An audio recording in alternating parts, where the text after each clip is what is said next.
അത് ബോംബാവോ? ബോംബാ? ഇനി എന്ത് ചെയ്യും? പോലീസിനെ വിളിച്ചാലോ? പോലീസൊക്കെ വരണമെങ്കിൽ എത്ര നേരം എടുക്കും? നമുക്ക് വല്യമ്മയുടെ വീട്ടിൽ പോവാം. ആ ശരി.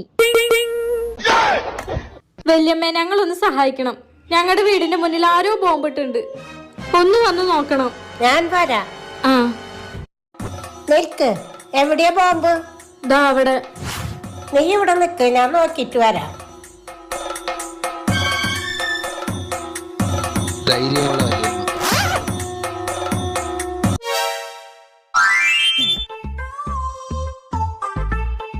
എന്താ വല്യമ്മേ?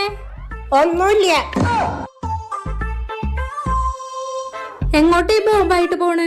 ഈ ബോംബ് എപ്പോ വേണമെങ്കിലും പൊട്ടും. ഞാൻ ഇത് കൊണ്ടുപോയി കളയാം. അപ്പൊ പോണ വഴിക്ക് ബോംബ് പൊട്ടിയിട്ട്